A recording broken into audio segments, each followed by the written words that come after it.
Halo, welcome di channel saya. Oke, pada video kali ini saya akan menjelaskan tentang analisis kompleks, yaitu tentang fungsi analitik.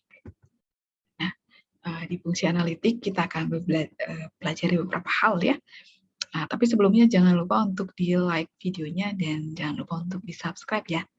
Oke, nah kita akan lihat dulu yang pertama itu adalah tentang definisi dari fungsi analitik ya. Oke. Nah, sebuah fungsi kompleks W sama dengan FZ itu dikatakan analitik pada Z0 jika turunannya ada di semua titik persekitaran dari Z0. Jadi perhatikan ini turunannya ada di semua titik persekitaran Z0. Jadi bukan hanya bicara di titik itu saja, di titik Z0, tetapi pada persekitaran di Z0-nya ya. Jadi bukan tidak jadi ini analitis ini fungsi analitik tidak sama dengan turunan pada titik. Tapi itu adalah turunannya ada di semua titik di persekitaran Z0. Nah, untuk lebih memahami lagi ya, kita perhatikan dulu contohnya. Di sini saya berikan ada 3 contoh. Nah, apakah merupakan dari ketiga ini, apakah merupakan fungsi analitik? Nah, kita perhatikan yang pertama, FZ sama dengan modulus dari Z kuadrat. Nah, kita akan lihat pada saat di sini F aksen Z ya. Oke, di F aksen Z, apakah ada turunannya? Oke, nah di F aksen Z, F aksen Z ini sama dengan 0 ya. Oke, karena turunan ini modulus ya, modulus dari Z kuadrat, berarti ini turunannya ada di Z sama dengan 0 ya. Tetapi di yang lain, karena kita untuk melihat dia fungsi analitik berarti di persekitaran. Apakah di persekitaran dari Z0, si Z ini ya, Z0 ataupun Z ya, apakah dia punya turunan? Nah, dari sini fungsi ini tidak memiliki turunan di persekitaran dari si Z0, tapi dia punya turunan di Z0.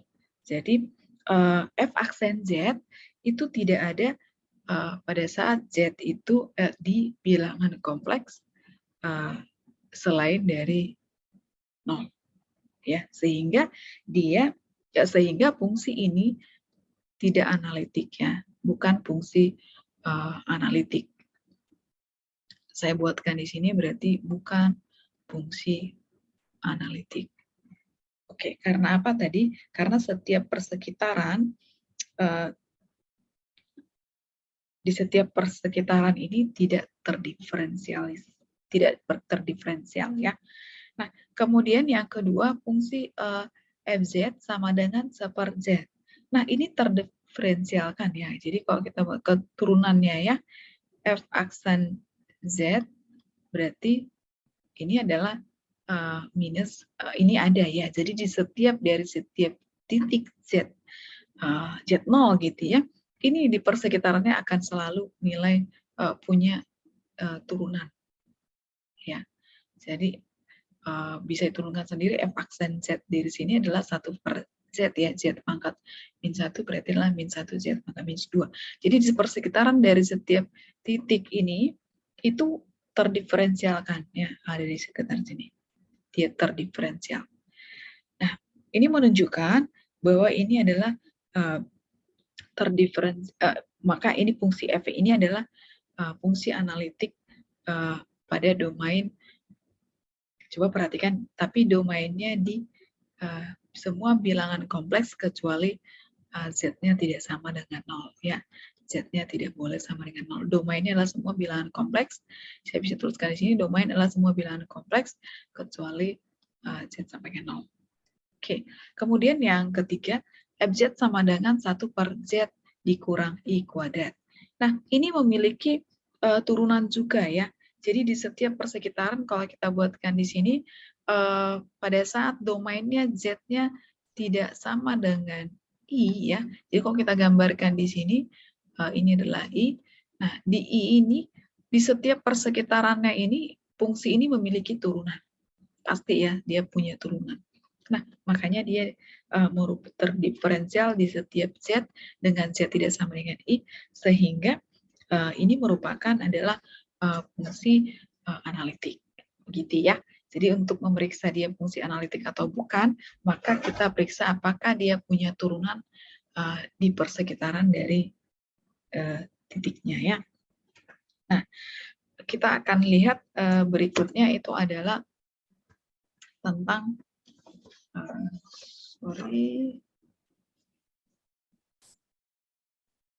Nah, kita akan lihat dari sini fungsi utuh. Nah, fungsi utuh kalau tadi kan fungsi analitik itu adalah di persekitarannya ya. Jadi fungsi utuh ini adalah entire function. Ini adalah fungsi kompleks yang analitik pada setiap titik di Z pada bidang kompleks.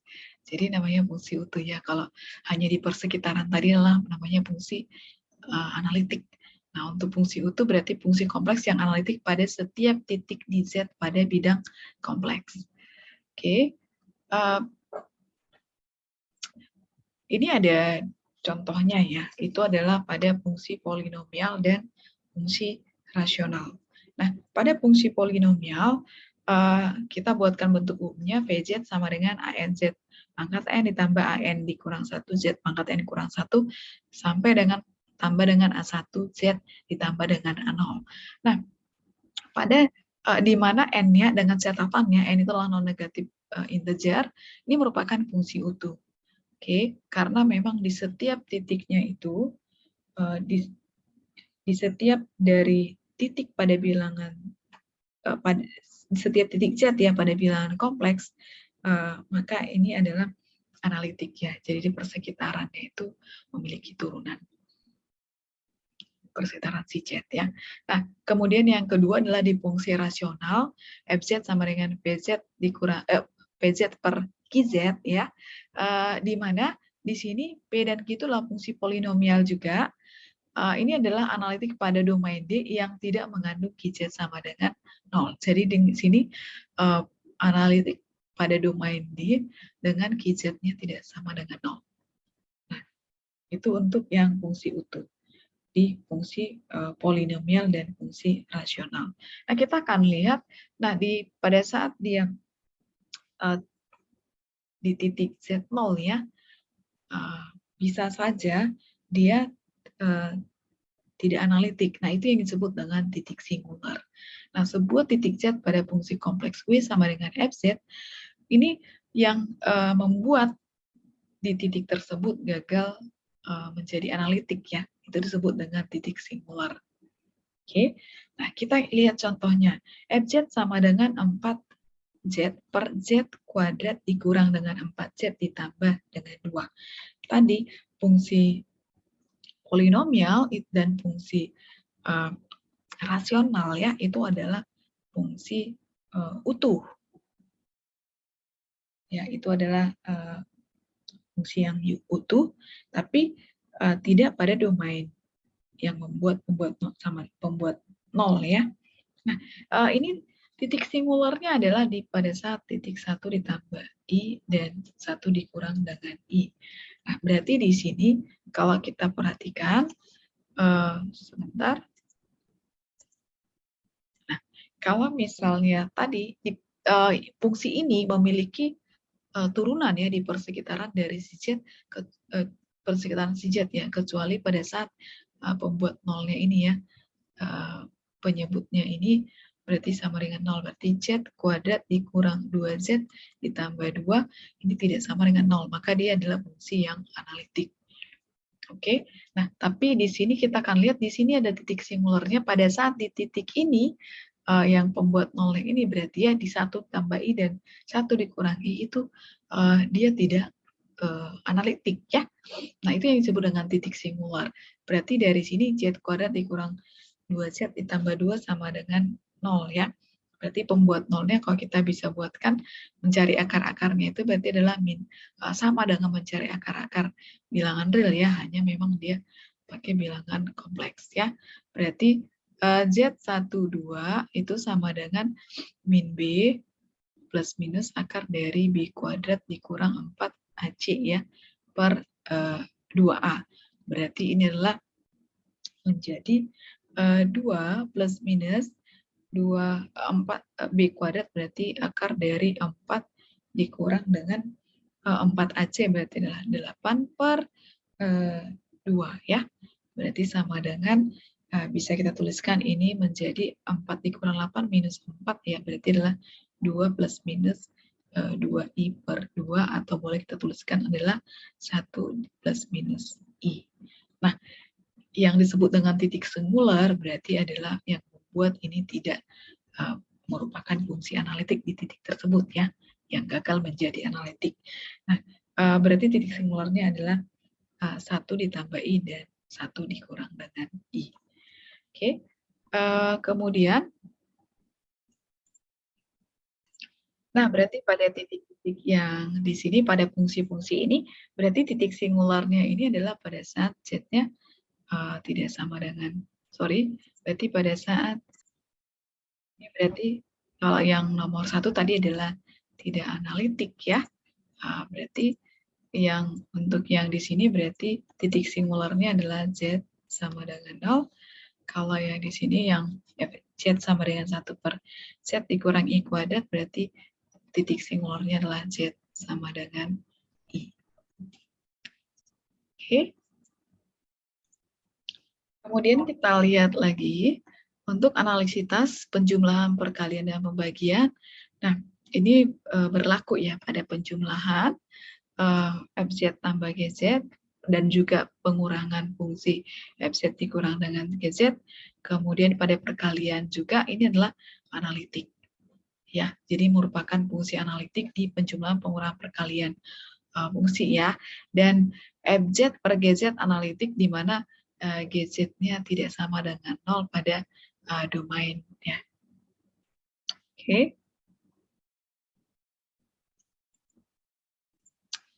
Hubungan diferensiabilitas dan kontinu kita akan lihat di sini. Nah, jika F dapat diturunkan pada titik Z0 pada domain D, maka F kontinu pada titik Z0. Nah, kita lihat pembuktiannya misalnya, limit Z mendekati Z0 dari FZ dikurang FZ0 per Z dikurang Z0, itu ada, itu sama dengan 0, atau yang definisi dari turunan ya, F aksen Z sama dengan 0. Dan limit Z mendekati Z0 dari Z dikurang Z0 itu sama dengan 0. Nah, kita bisa tuliskan di sini bahwa limit Z mendekati Z0 dari FZ dikurang FZ0 itu sama dengan, berarti kita buatkan ini dari definisi yang dari di sini tadi ya, definisi yang didefinisikan di atas ini ya. Limit Z mendekati Z0 dari FZ dikurang dengan FZ0 per Z dikurang Z0. Nah, perhatikan di sini berarti ini kita ubah bentuknya ya. Kalau kita bagikan dengan Z dikurang dengan Z0, berarti boleh kita kalikan dengan Z dikurang dengan Z0. Artinya pada di limit perkalian seperti ini berlaku, berarti limit A kali B berarti dengan limit A dikali limit B. Boleh kita tuliskan berarti limit FZ dikurang FZ0 dengan Z mendekati Z0 ya, per Z dikurang dengan Z0 dikalikan dengan limit Z mendekati Z0 dari Z dikurang Z0. Itu berarti tadi ini adalah yang ini adalah F aksen Z0 ya. Itu berarti limit Z dikurang Z0 itu sama dengan 0 ya.